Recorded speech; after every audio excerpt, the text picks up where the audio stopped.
નમસ્કાર, આપ જોઈ રહ્યા છો જેકેએસ ન્યૂઝ ગુજરાતી. વાત તો માણાવદરની 15 વર્ષની દીકરી કવિયત્રી રિયાનું કવિતા ક્ષેત્રે પ્રદાન કાવ્ય ગ્રંથની નાનકડી બુક લોન્ચ થઈ હતી. કવિતાએ આત્મની કલા, જે કવિતામાં હૃદયના સૂક્ષ્મ ભાવો પ્રગટ કરવા એ નિવેડેલા કવિઓ જ કરી શકે છે, પરંતુ 12 થી 15 વર્ષ જેવડી નાની ઉંમરની વ્યક્તિએ કવિતાના ભાવો કદાપી ઘૂંટી શકે નહીં.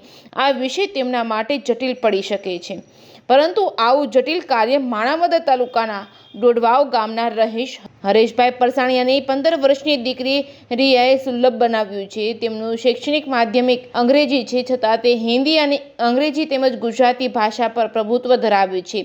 તેમણે ત્રણેય ભાષામાં કવિતાઓ લખી છે. 8મા ધોરણથી જ તેમણે કવિતા ક્ષેત્રે પદારોહણ કર્યું છે. ગઈ 26 જાન્યુઆરીએ તેણીએ 2024 કા ભારત નામની હિન્દી કવિતા લખી હતી, જે મનનીય હતી અને જે રાષ્ટ્રપ્રેમથી છલકતી હતી. રાજકોટના હેમુ ગઢવી હોલ ખાતે તેમનું જાહેર અભિવાદન પણ થયું હતું. ઉપરાંત વાક્ય ચતુર્થી પેણાઈ પોલીસ હેડક્વાર્ટર ખાતે એક સાંસ્કૃતિક કાર્યક્રમમાં તેમનું જાહેર સન્માન કરાયું હતું. તાજેતરમાં જ બહુ થોડી જ કવિતાઓનું સિલેક્શન કરી તેમણે માય વે ઓફ લિવિંગ નામે એક નાનકડો કાવ્ય સંગ્રહ લોન્ચ કર્યો હતો, જેમાં મનનની અભિવ્યક્તિના સુપ્રેત દીદાર થયા હતા. કવિતા ક્ષેત્રે ઉત્તેજિત કરવા અને તેમને માતા પિતા અને તથા ક્લાસના શિક્ષકો તેમજ તેમના મોટા પપ્પા તેમજ મોટા મમ્મીએ પ્રોત્સાહન આપ્યું હતું. કવિતા ઉપરાંત વાકછાટમાં પણ તેમને ઇનામો મેળવ્યા છે. ગુજરાત આખામાં કદાચ સૌથી વધારે નાની કવિયત્રી હોય તો તે રિયા પરસાણીયા જ હોઈ શકે છે.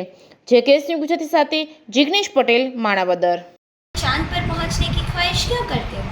पंख फैलाओ अपने, तुम खुद वहां पहुंच सकते हो. 2024 में अपने भारत को इतना महान बनाना है कि जो सपना गांधी जी और नेहरू ने देखा था उसे हमें साकार करके दिखाना है. મારું નામ અંજના હરેશભાઈ પરસાણીયા છે. હું રિયાની મધર થાઉં છું. રિયા સારી એવી સ્પીચમાં અને પોએટમાં એવી સારી એવી કવિત્રી છે અને અત્યારે સૌથી નાનામાં નાની ગુજરાતની સાવ નાનામાં નાની પોએટ છે અને અત્યારે એની બુક બહાર પડી રહી છે. કેટલી કવિતાઓ લખી છે? એને 20 થી પણ વધારે કવિતા લખેલી છે અને અત્યારે 20 જેવી એની પબ્લિશ થાય છે. શું એને કોઈ ઇનામ કે પ્રોત્સાહન મળ્યું છે? એને ગુજરાત ગવર્મેન્ટ તરફથી પોલીસ હેડક્વાર્ટર તરફથી એને એક સાયકલ સ્પીચ મળેલી છે. સ્પીચની અંદર એવા ઘણા બધા એવોર્ડ પણ મળેલા છે અને હોશિયાર 1 થી 3 ની અંદર રેન્ક આવનારી છે. મારું નામ ધર્મેન્દ્ર ચુનીલાલ પરસાણીયા.